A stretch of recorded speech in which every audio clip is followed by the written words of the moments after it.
Easy Media.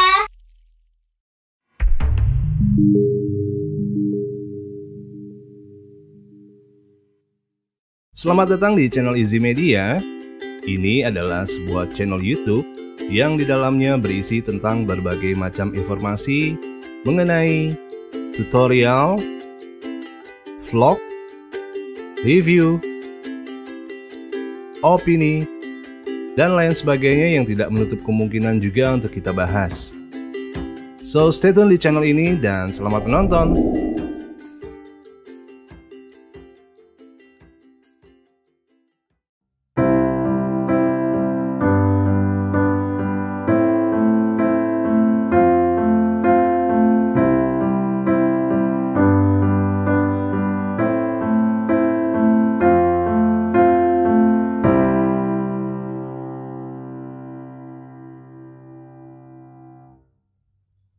Pada kesempatan kali ini, saya akan memberikan tutorial cara bermain keyboard atau piano dengan metode yang sangat mudah.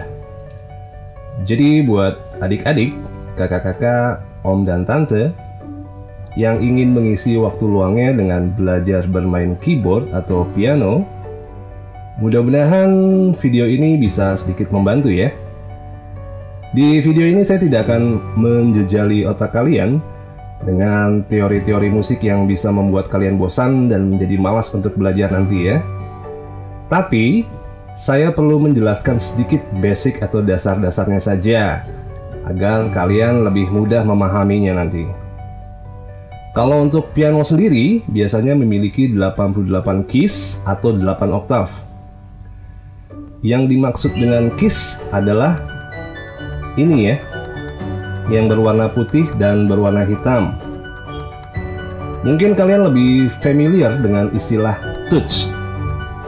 Coba kalian hitung ada berapa total keys atau touch di keyboard kalian ya.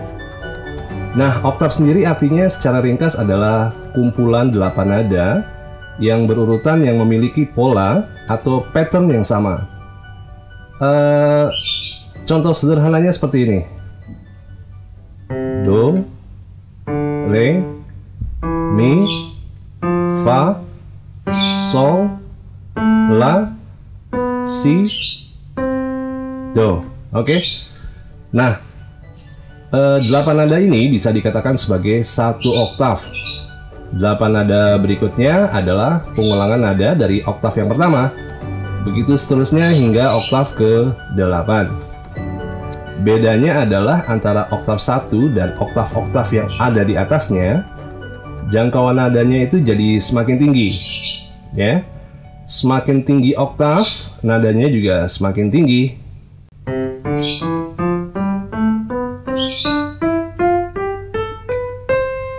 Oke. Semakin rendah oktav, nadanya pun jadi semakin rendah.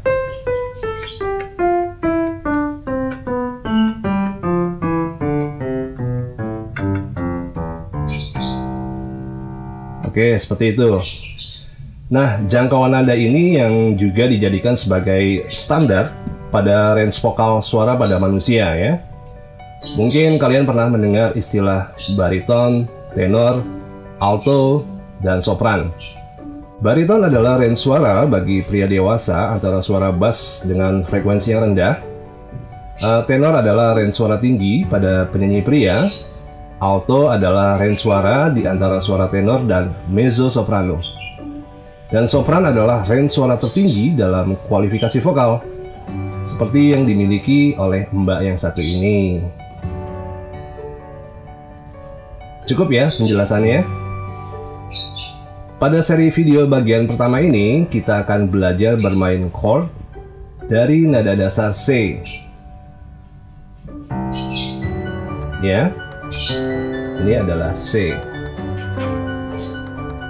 Tidak hanya satu chord, tapi kita akan juga belajar bermain 4 chord sekaligus, yaitu chord C major, chord G major,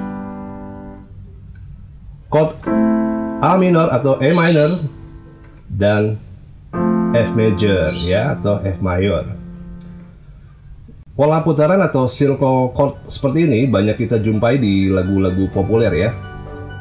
buat yang belum tahu apa itu chord, chord atau akord adalah susunan nada yang terdiri dari 3 buah nada atau lebih yang dimainkan secara bersamaan. Karena tersusun dari 3 nada, maka bisa juga disebut sebagai triad atau triad chord. Istilah triad atau triad ini diambil dari kata tri yang berarti 3. Di dalam satu oktav itu sendiri terdapat 12 nada yang berbeda yang tersusun secara kromatis, ya. C, C cres, D, D cres, E, F, F cres, G, G cres, A cres, dan B, ya. Kalau kita hitung 1, 2, 3, 4, 5, 6, 7, 8, 9, 10, 11, 12. Oke. Nah, kromatis sendiri artinya adalah interval nada yang berjarak setengah nada dari nada sebelum, ya, dan sesudahnya. Sekilas terlihat membingungkan ya kalau kita melihat kis-kis ini, karena semuanya terlihat sama. Bingung ya, nada C yang mana, nada G yang mana, nada F yang mana, dan seterusnya. Saya coba kasih triknya ya supaya tidak bingung. Coba perhatikan kis-kis ini. Ada yang berwarna putih dan ada yang berwarna hitam. Betul? Dalam tiap-tiap oktav ini, ya, kalau kalian perhatikan terdapat 5 kis hitam, 2 kis hitam di kiri, ya, dan 3 kis hitam di kanan dalam satu oktav ini, ya. 2 dan 3. Oke. Nah, sekarang bagaimana menemukan nada C dan nada-nada lainnya? Cara menemukan nada C adalah kita lihat di 2 kis hitam ini, ya, setengah nada sebelum kis hitam yang pertama, yang ini, ya. Kita lihat dari arah kanan ke kiri, ya, kanan ke kiri, kanan, kiri. Nah, setengah nada sebelum kis hitam yang pertama ini, ya, sebelumnya adalah ini, oke? Ini adalah note C atau nada C. Oke. 1, 2. Nah, ini pasti C, ya. 2, 2, 2. Oke. Perhatikan polanya sama di oktav-oktav lainnya ya. Ini adalah oktav pertama, ya. Kita lihat 2, ya. Setengah nada sebelum ki hitam yang pertama ini adalah pasti C, ya. C. Ini oktav kedua, ya. C, C, C. Begitu seterusnya ya. Polanya sama. Cukup jelas ya. Nah, sekarang cara menemukan nada F. Nada F itu yang mana? Kita coba hitung ya. Ini adalah C, D, E, dan F. Ya. Sekarang coba kita temukan nada F. Itu ada di posisi yang mana ya? Kita lihat 3 kis hitam ini, ya. Ini dalam satu oktav dulu deh, ya. Nah, 1, 2, 3. Nada F itu terletak di setengah nada sebelum kis hitam yang pertama ini, setengah nada. Di sini, ya. Ini sudah pasti adalah F. Jadi begitu cara menemukan nada F, ya. Kita berpatokan di 3 kis berwarna hitam ini, dan setengah nada dari atau sebelum dari kis hitam yang pertama ini itu adalah kunci F. Dan pola ini sama di setiap oktav ya. Ini adalah oktav yang pertama. Kita lihat ada 3, ya. Setengah nada dari kis hitam yang pertama itu adalah F ya. F, ya. F, F. Oke, jadi seperti itu triknya. Kalau kalian sudah bisa menemukan 2 nada ini, untuk menemukan nada yang lain nanti akan menjadi lebih mudah. Coba kalian praktekkan, kalian pelajari, dan kalian analisa sendiri. Bagaimana menemukan nada-nada yang lain dengan cara kalian sendiri yang menurut kalian mudah, oke? Intinya adalah membiasakan mata kalian untuk membaca posisi-posisi nada yang lain dengan acuan key hitam ini, oke?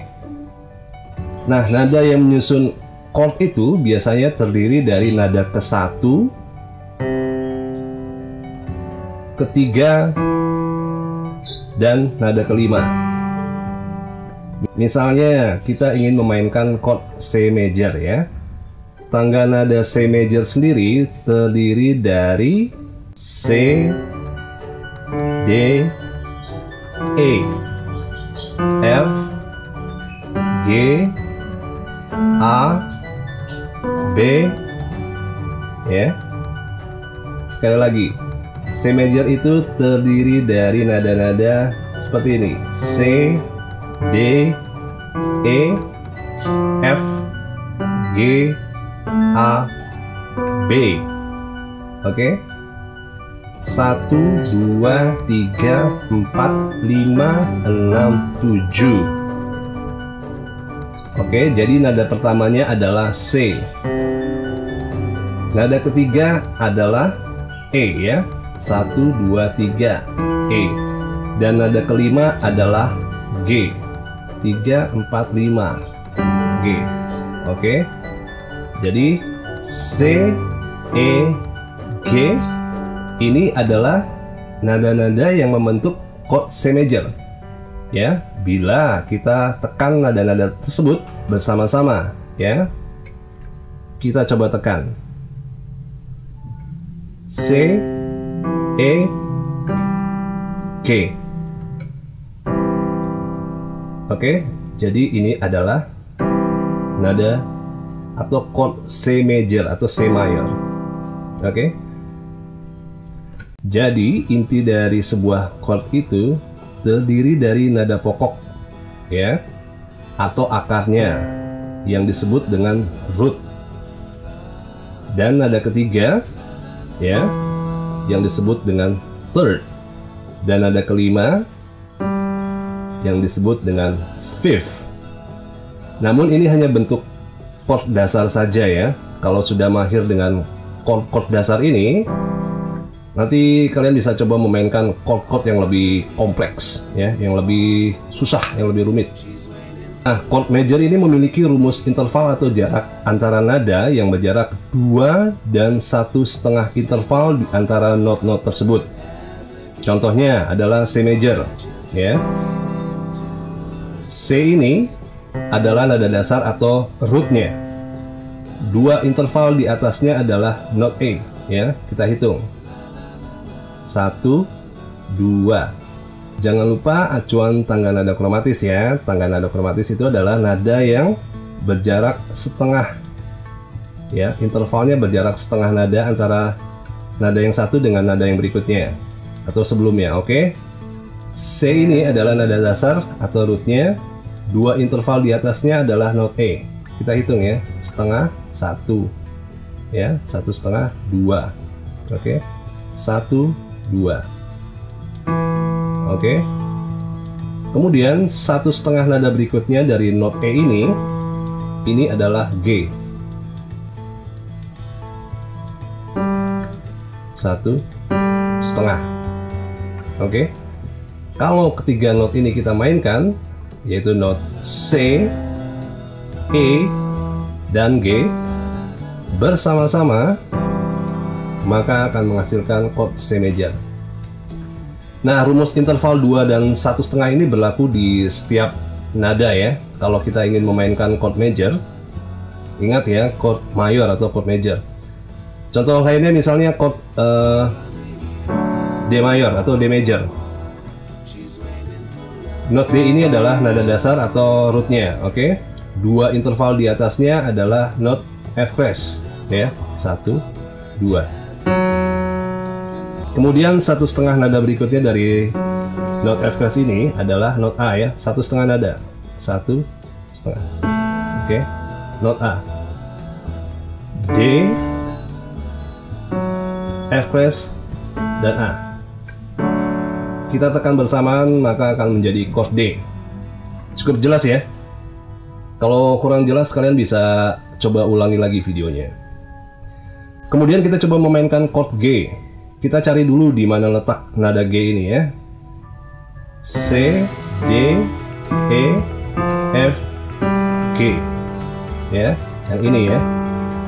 Atau yang ini sama saja, cuma oktavnya lebih rendah ya. C, D, E, F, G. Oke. Nah, not G ini adalah nada dasar atau rootnya. Dua interval di atasnya adalah not B. 1, 2. Ini adalah B. Kemudian 1/2 nada berikutnya dari not B ini adalah not D. 1/2. 1/2. Ini adalah D. G, B, dan D bila kita tekan bersamaan maka akan menjadi chord G. Oke. Kemudian kita coba mainkan chord A minor atau E minor. Nah, rumus chord minor ini sedikit berbeda dari chord major. Sedikit kok bedanya. Kalau major chord itu rumus intervalnya adalah 2 dan 1/2. Chord minor ini sebaliknya, ya. Minor chord ini sebaliknya, yaitu 1/2 dan 2. Misalnya chord A minor atau E minor. Ada yang tahu nggak nada A itu yang mana? Coba kita mainkan ya. C, D, E, F, G, A. Oke.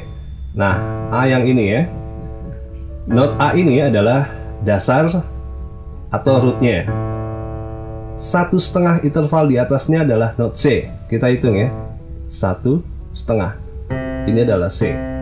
Kemudian dua nada berikutnya dari not C ini, dua nada ya. 1, 2. Ini adalah not E. Jadi A, C, dan E bila kita tekan bersamaan maka akan menjadi chord A minor atau E minor. Oke. Sekarang chord F. Nah, seperti ini ya. Kita lihat dalam satu oktav ini ada 3 keys hitam ya. Di keys hitam pertama ini setengah nada sebelumnya adalah F ya. Dan ini berlaku di setiap oktav sama seperti itu. Oke. Jadi not F ini adalah nada dasar atau rootnya. Dua interval di atasnya adalah not A ya. 1, 2. Oke. Ini adalah nada A. Kemudian 1/2 nada berikutnya dari not A ini 1/2 nada ya. 1/2 adalah not C. F, A, dan C bila kita tekan bersamaan maka akan menjadi chord F. Oke. Sebetulnya ada beberapa posisi jari yang bisa kita terapkan pada saat kita memainkan chord-chord ini yang biasa disebut dengan istilah chord voicing ya. Atau ada juga yang menyebutnya dengan istilah close position dan open position. Hal ini akan coba kita praktekkan nanti di video berikutnya. Untuk saat ini coba kalian berlatih dulu dengan materi yang sudah saya berikan di video ini. Oke? Selamat mencoba, tetap semangat, tetap positif, dan selamat berlatih.